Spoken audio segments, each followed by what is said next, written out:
Oh, it's summer. We're here. We're ready. How are we doing? Are we live? I didn't ask you. I just started talking. We are live. Okay, great.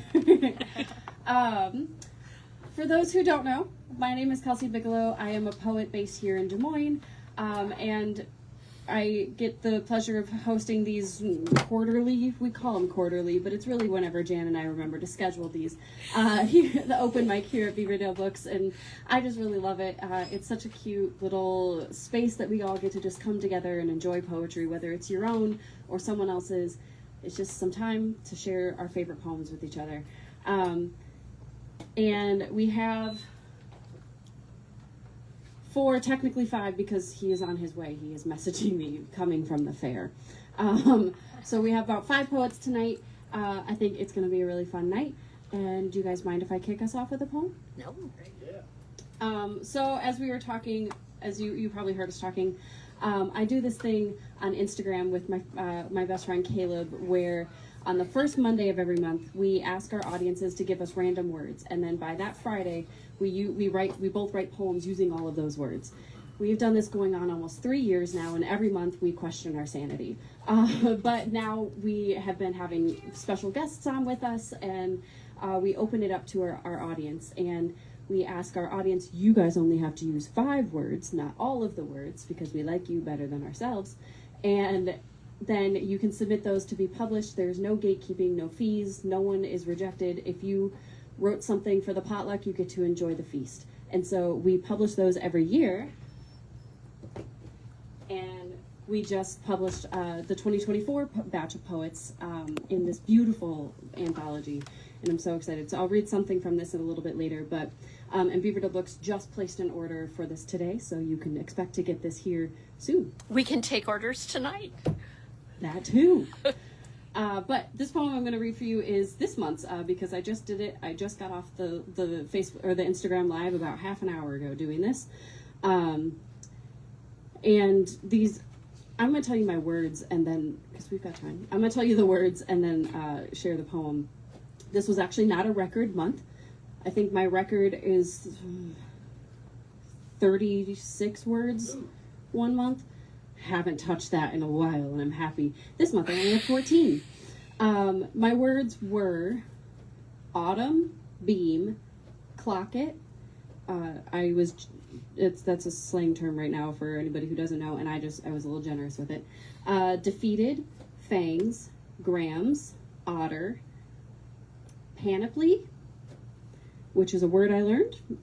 That just means like a collection of things. Penguin, pterodactyl, regroup, swag, tandem, and triumph. Wow. It ended up being a short little thing, and I really like it. Autumn is around the corner, and I feel myself falling off the beam. Career and life pulling stronger on either side. They've clocked my insecurities. They tell me to stay defeated, hide between the fangs of failure just so they can floss me out and weigh my worth in milligrams. They're collecting my fears like otters and penguins collect rocks, a panoply of ways to break me open, take away my status the way Pluto and pterodactyls lost theirs. I think I need to regroup, rediscover whatever swag I might have left over, make it sit tandem with determination, and remind myself I have always triumphed. Wow. How do you do that? How do I do that is a great question. That time, sometimes when I can't figure out what the poem's going to be or what the words are trying to say, this time I just used the words in alphabetical order in the poem and just wrote that way. But I did get really stumped on the animals, and I didn't know how they were going to fit in until I went down the Google rabbit hole. I don't know if you guys know this. I'm going to share this because this is now my fun fact forever. Did you know pterodactyls are no longer classified as dinosaurs? What? Crazy. They are flying lizards, apparently. That's a dinosaur to me. But that's what made me pair it with Pluto, because apparently pterodactyls aren't a dinosaur, and I think that's just wrong. Rest in peace, Pluto and pterodactyls. All right. Are we ready to get the open mic started? Yes. All right. Let me see here. Don't worry, I don't go in order. So if you signed up first and you're terrified, that I'm not going to make you do it. But I will make someone that I know has done this before do this. Hey, Lou, do you want to come on up to the mic? Let's welcome Lou up to the mic.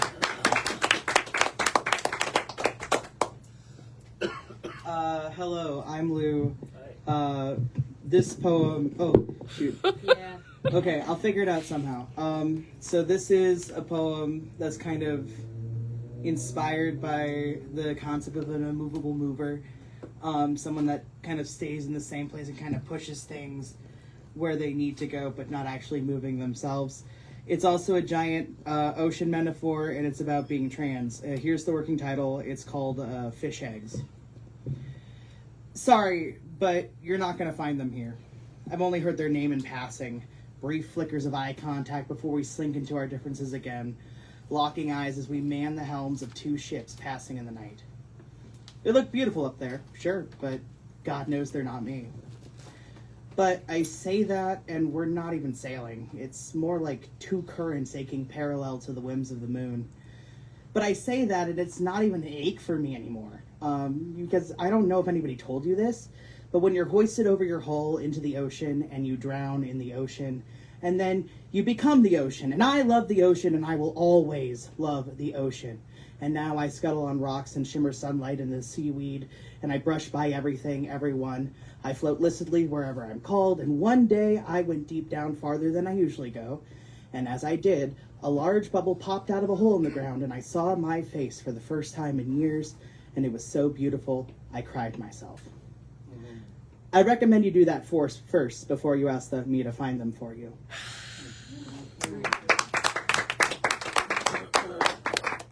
Wonderful. Give it up again for Lou. I love that. Also, I don't know, so every now and then a word just sticks in my brain, and I just love the word scuttle. It's so good, and that was just very satisfying to hear, so thank you for saying scuttle. Okay. Hey, Lana, do you want to come on up? Let's welcome Lana up to the mic. Excuse me. I have to tell you that I'm wet because I walked here Oh, my goodness. from 10th Street. Oh, wow. It's 10th Street, and on the way, I got wet. I also like to say, someone just asked me how long I've been writing. I've been writing since the 60s. This is not a 60s poem. Yeah. It's not a 60s poem. But it is an old one that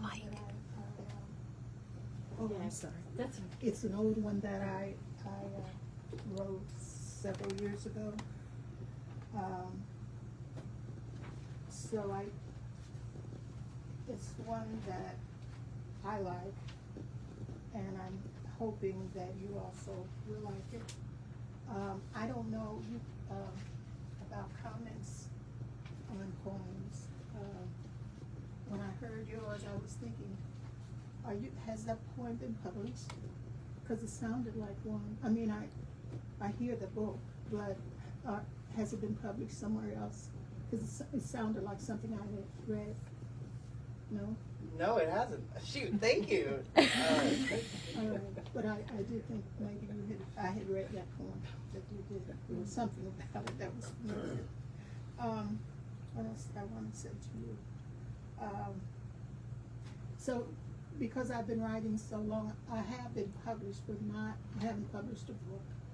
I haven't published a lot of poems, but I have been published. I don't know how that matters. But anyway, this one is called Two. T-W-O. Two said they were defending their lives. I hope I don't offend anyone by reading this.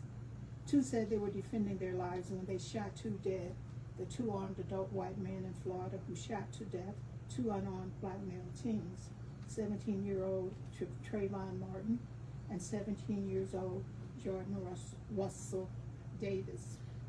Two were shot dead 9 months apart, winter to the harvest moon, 9 months apart. The gestation time in a mother's womb. Trayvon Martin, as he returned home, in February 2012 from a convenience store. His death was inconvenient to apply Florida's stand your ground law. Convenient for George Zimmerman to show his policeman skills. Jordan Russell Davis was shot dead in November 2012 by Michael Dunn. He was inconvenienced by the minutes it would take for Thomas Storm's SUV with himself, Leland Brunson, Tevin Thompson, Jordan Russell Davis, and the loud music to pull out the gas station lot. Two were armed and standing their ground like occupying soldiers. I don't know if you remember these incidents. Okay. Yeah. So that's what this poem is about, and two seem to make sense. Thank you.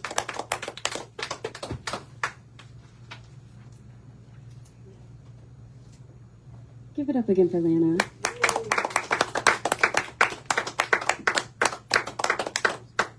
I think two things. One, one, thank you for sharing that. It's very important to share, and I appreciate you sharing it. And two, having been published is always important, and I'm proud of you. Congrats on that. Yeah. All right. Let's see. Hey, Liz, do you want to come up? Sure. Let's welcome Liz up to the mic.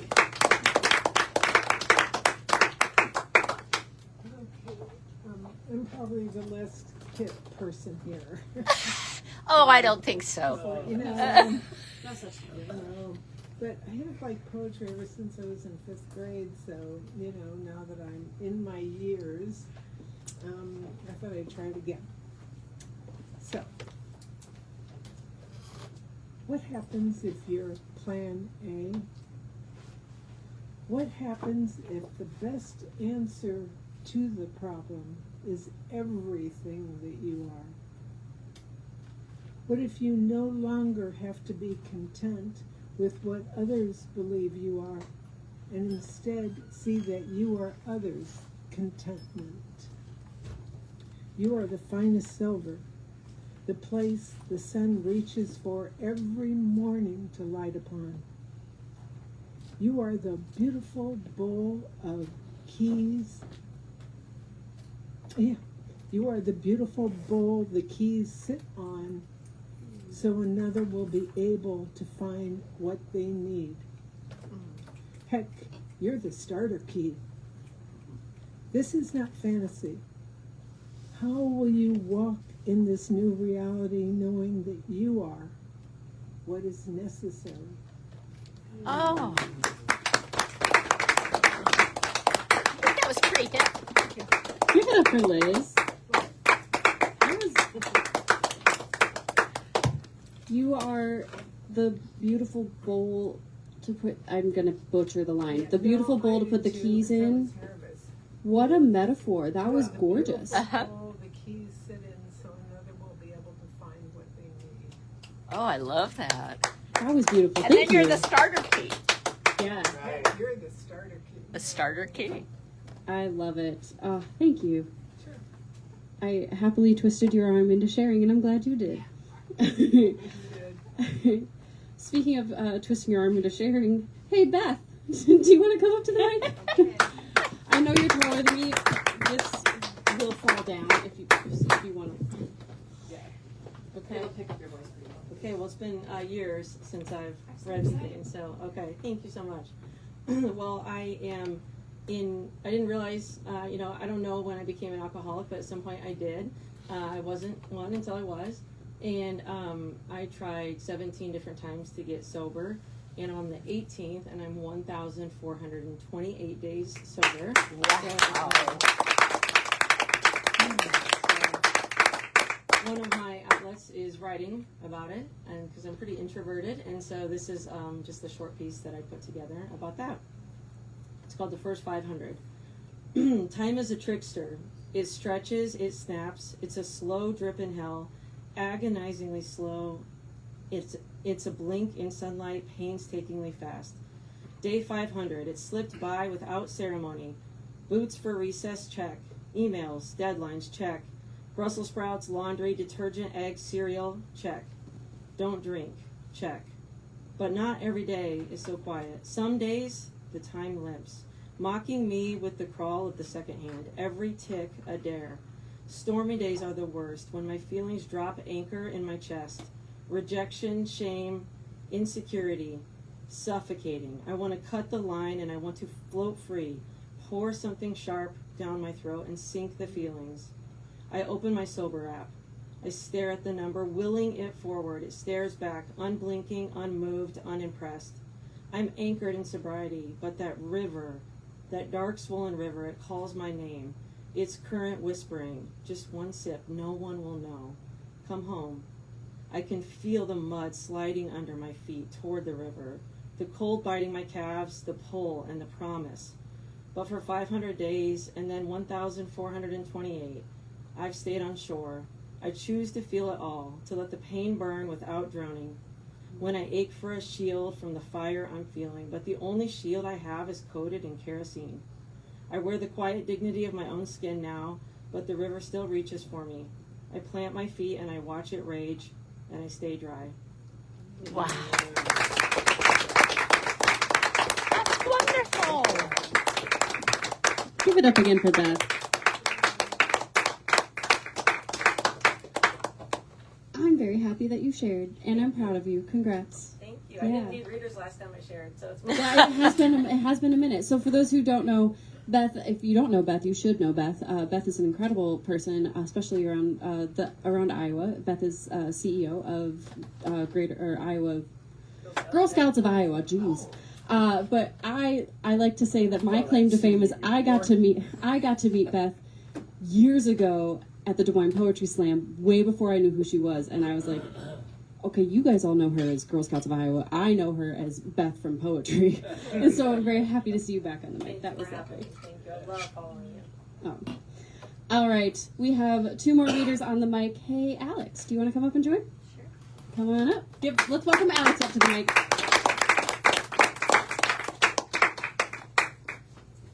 So, I'm a little short. 2022 was a hard year for me. Try not to cry about it, but I went through a divorce. Had been together, I don't know, 11 years, and married for 8.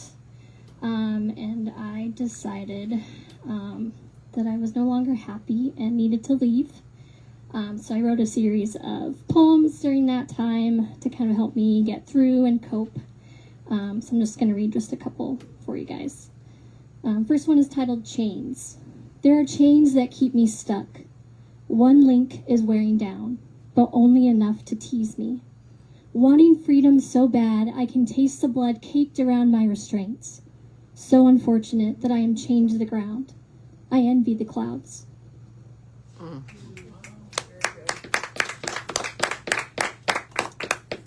Seesaw. Up and down, tossed about the air, holding on for dear life, the decision is made from across the way, whether to leave or to stay.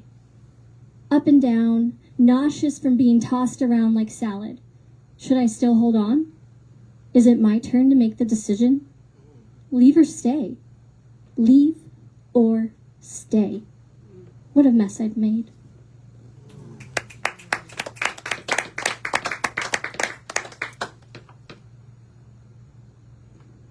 I'm suffocating slowly, just enough to keep me alive, but not enough to end my suffering. Wow.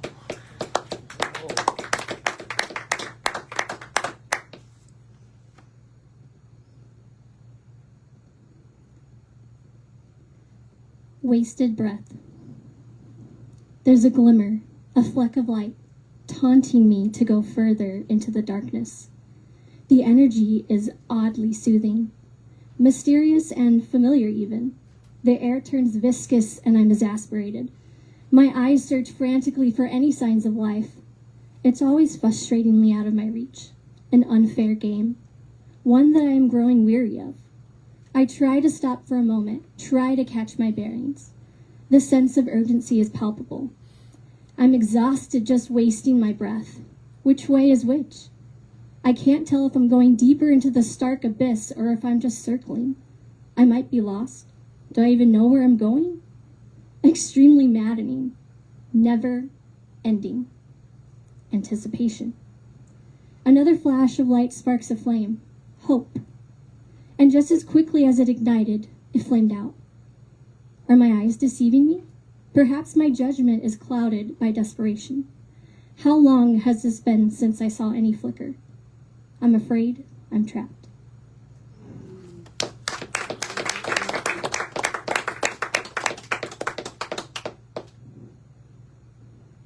Bittersweet memories. I could never say how sorry I am. Torn between you and me. I've got to pick myself. I'm sorry. All those years just thrown away. I could never say enough sorries. The love we shared was real to me. I'm sorry to break the news. The missing piece was always me, wondering where the happy me ran off to. Love you. Thought would last a lifetime. Thinking all along we had it right, wondering what the next step is. I have no clue. Just want everything to be okay. Never meant to hurt you, but I had to say. I have to leave for me. I have to chase my dreams. I just thought it was with you. Bittersweet memories. I'm sorry too. Bittersweet memories. I could never say how sorry I am. Wondering now what the hell to do. I'm just sorry too. Making all those plans for years now. I will always love you. I will never speak the right words. Trying not to be ashamed. Maybe we're just too young in love and married just because. Bittersweet memories. Thank you. Thank you.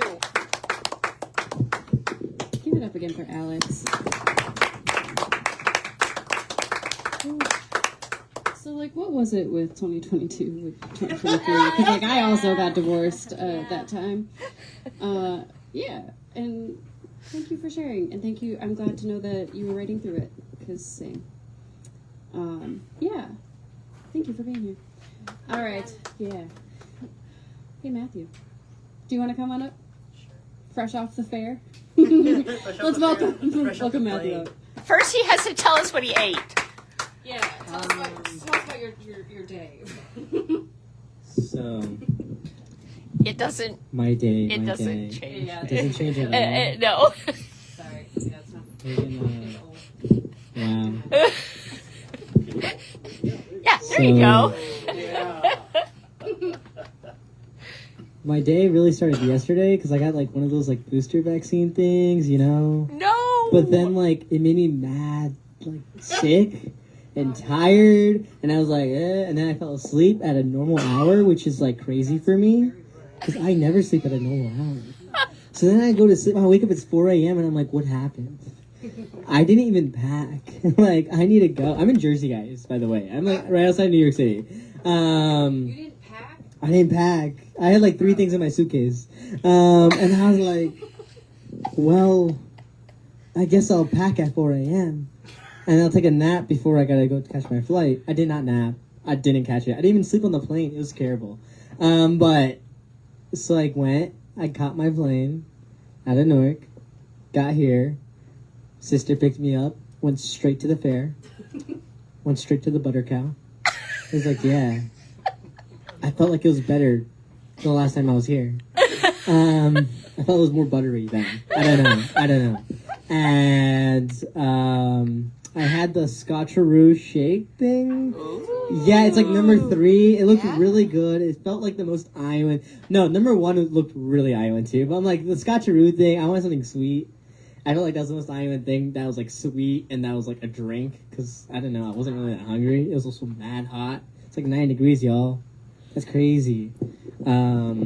Supposedly it wasn't that bad other days here. I don't know. I felt like I left one heat wave just to enter a new one. It's like 76 over there in New York today. And I'm like, where was that the rest of the week? It was like 80. It was here. Yeah. It was here. What the heck? yeah, that was my day. And then I like got my sister home and like I came straight here, and that was my day. That was my phone. I'm just kidding. Is this being live streamed? Is that what's happening? Okay, cool. Is it saved on the live stream? Yes. Or is it? Okay. Okay. Well. You can say what you want. No, I don't know. Okay, fair. We'll see. Okay. So I don't do this one. I don't do this often, but just because like I like the soft vibes. I'm kind of tired, and I'm really excited for this.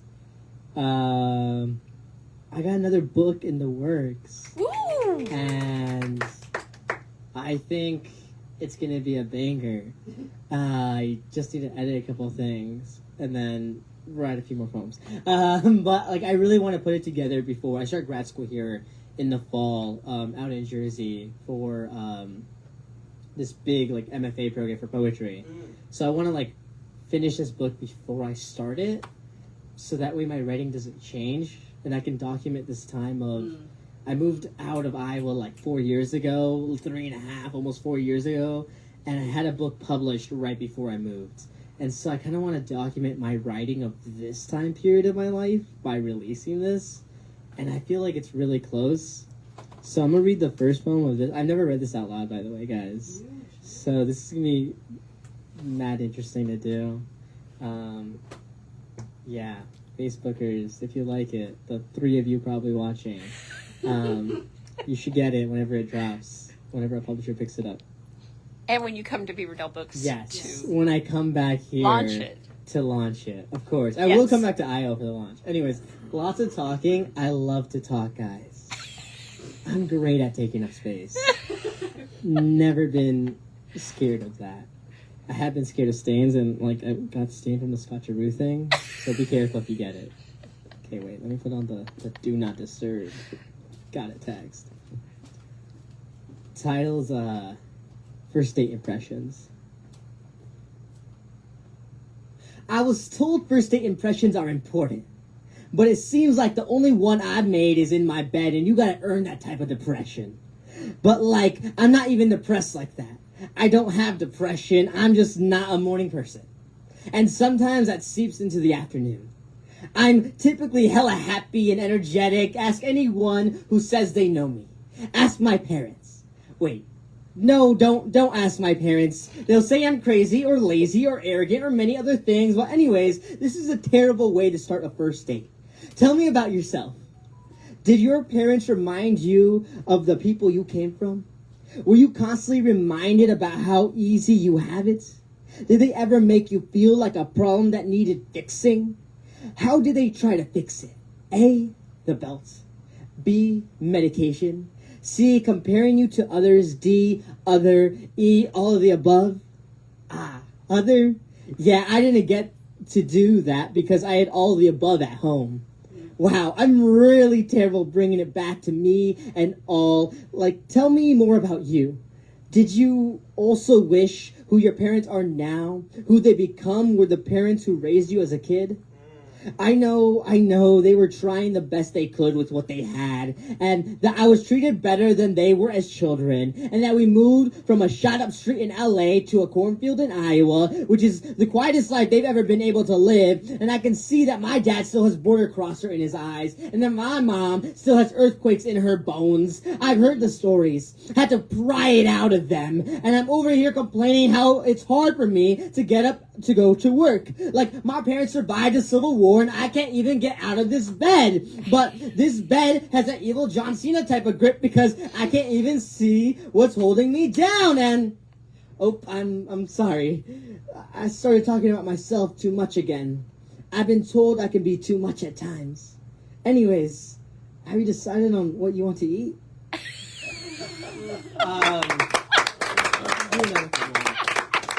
So the fun part about this book, it's really fun because I'm just going to do it because it's a small town. I like the small vibes of this. I don't get this back, over there, right?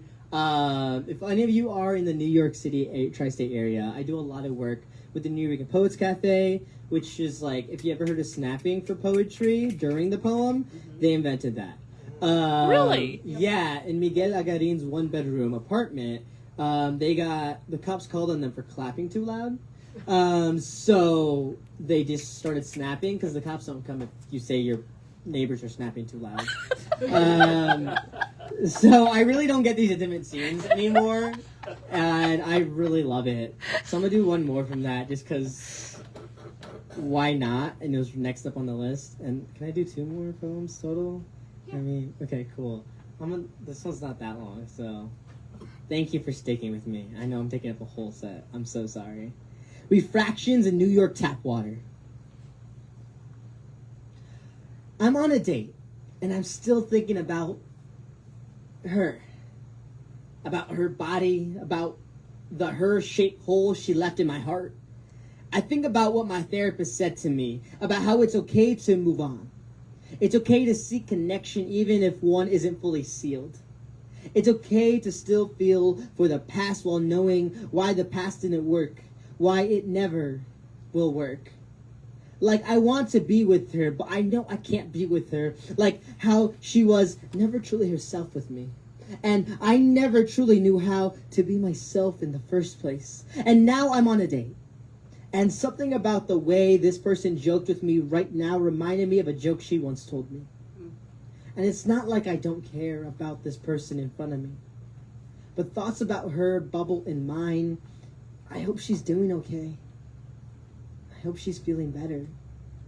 I hope she finds better. It hurts to say that last line. Maybe because I'm insecure and wished I was the best for her. Like, I crave validation. Like, do I look good? Do my hips move the way you enjoy? Am I the type of person worthy of loving? Like, my opinion of myself isn't enough to hold the sky upon its shoulders. I don't feel like there's enough of me for myself. Maybe that's why her image sizzled to thought on this date. Because I'm scared I won't be enough again. Like I wasn't enough to keep the last relationship together. How much of me is there left for this next one? Although I have grown, still insecure within my own skin. Like my fingernails don't quite fit.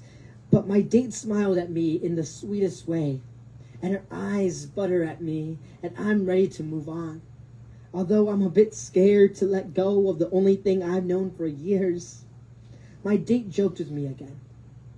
And it reminded me of my date's smile marks instead of hers. Maybe this just takes time. Maybe I just need time. Maybe this date is exactly where I need to be. My date is looking at me. And I laugh, saying it's because of the joke. But sometimes we can only laugh at the grief of memory, a death of what used to be, and tears for who I'm becoming. But I look back, and my date, whose eyes now look like their own, and their jokes reach my brain in their voice, as if I'm meeting them for the first time twice in the same night. Perhaps I'm ready to get to know them, to get to know her. Wow.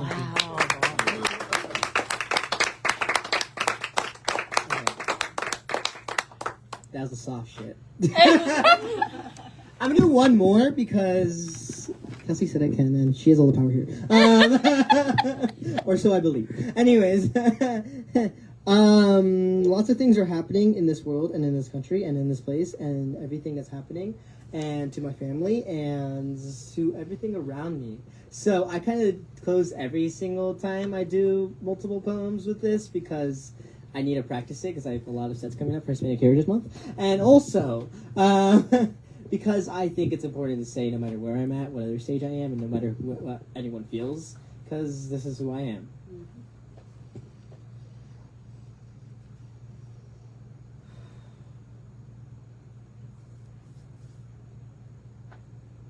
I'm not sure if you heard, but this country is freezing. Every other story is about where the ice is. Every other post is somewhere I know someone who's going to be picked up, frozen, in the ice race, storms. Like, just the other day at Columbia, some student was frozen so solid that his own green card was being questioned. And if these actions are enacted, people born like me won't even be considered citizens. And although my parents worked hard to get these cards, what if they turned away Latina refugees?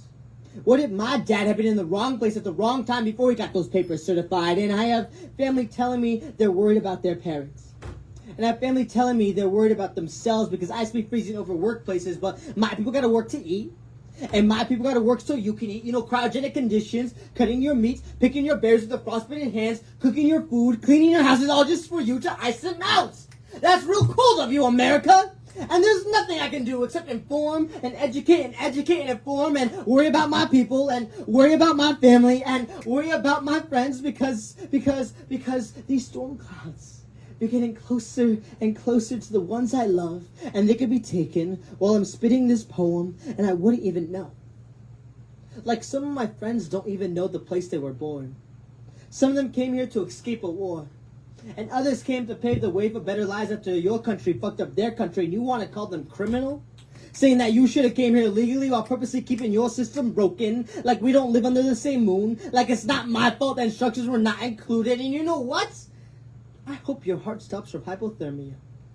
I hope your name is lost to history. Like so many of my browns get primos and primas that didn't survive the crossing. Like so many who have been kidnapped but police can't even know they exist. Like so many who have been killed and they can't even get retribution. And I'm tired of shivering every time a president decides he doesn't want what's behind the line in the dirt when he's the one who sold the other side. And you know what? I'd rather have my water lukewarm at this point than have ice in it.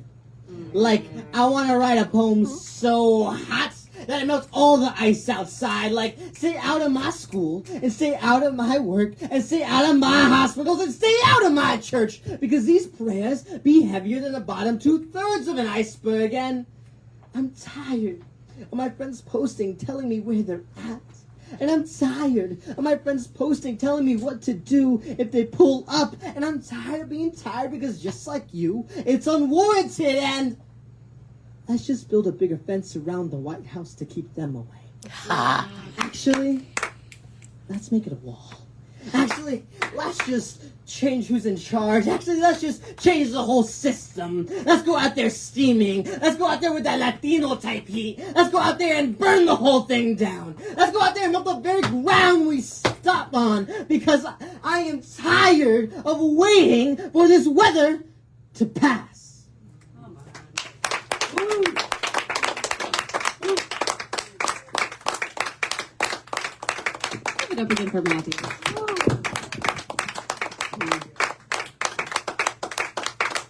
All the way from Jersey back to the roots. I appreciate you. I appreciate, one, just the journey you took today to be here, but also just the journey you've taken. Just for this overnight. Just for this, all for this. All over this overnight. How did you do that after going to the fair all day? See, there's this I thing had a about 5-minute poets. nap. And then you're all set. I think those in conjunction. I feel like there's something about poets, especially spoken word poets, and especially somebody who's around the New Eurekan and the Bowery poets all the time. Is what is Caleb always says: you got to stay ready, so you don't have to get ready, so that you can just whip that out of nowhere. Yeah, that's incredible. All right. Let me see where we at with time. All right. You know, I think this has been a really incredible night. We've had first-time readers, we've had returning readers, we've had seasoned readers. This has been lovely. Beaver Dub Books closes in like 10-ish minutes, so I want to make sure I give you guys time to go buy books, because that's also why we're here, if you didn't know. But do you guys mind if I close this out with a poem that Do it. I haven't shared very much? I think I've only Yeah, I read like that twice. I don't know that you've actually heard this one. Probably don't, but I like No, it. but Alex, you inspired me to share it. So I apologize. I teased you guys earlier saying I was going to read from the new Poetry Potluck book, but I am not. Because I also got divorced, and part I wrote through so much, but also part of my processing was I'm a sucker for erasure / blackout poetry. And so I worked for 2 years on this project because it was emotional. And I finally finished an erasure project where I erased my wedding vows, his wedding vows, the script from our ceremony, and our divorce decree. And so I feel like sharing that. This is the result of that.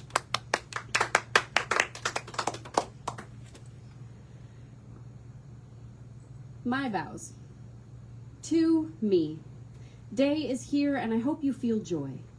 Our relationship is a life neither of us can easily say yes to. I will store love by my side. I vow to encourage, support, and believe in me, and laugh every day. I promise to love me complete, to never intentionally hurt me, to be a safe space, to honor dreams and fears. I promise to grow time and patience, to be honest and continue building. I promise to choose love and friendship, to experience life. Now, let's go get a flower. His vows. The greatest life lets me stand unapologetically. To grow, mature, and accomplish amazing things, it supports aspirations and me. It laughs on a Tuesday night and lives as human, where I express emotion and I am better because of it. I am beginning to love, to make something amazing out of this time. I am growing as my best friend. The ceremony. Celebrating the dream is a dream no less. She has chosen her.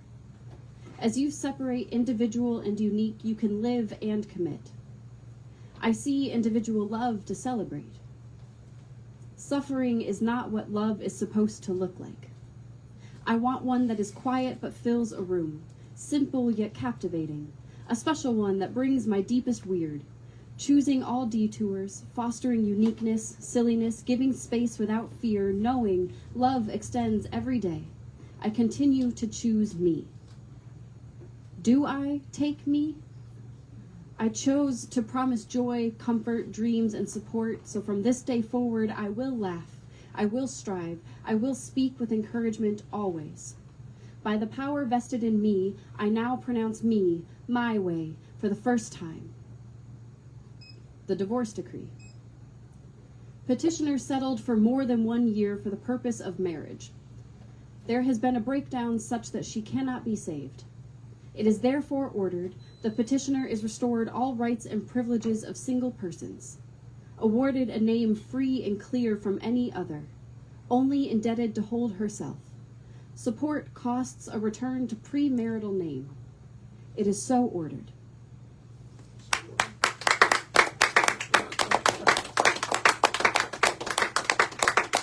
All right. Wow. Thank you, everybody. All right. Like I said, Beaverdale Books closes in like 10 minutes. So I want to give you guys shopping time. The poetry section's over there. The Iowa poets and Iowa authors are back there. And you got all the fantastic books. So please take a look around. Support local. We love you guys so much. And we do not have the next one scheduled. We'll figure it out. So watch the website and we'll let you know. I'll see you guys next time. Thank you.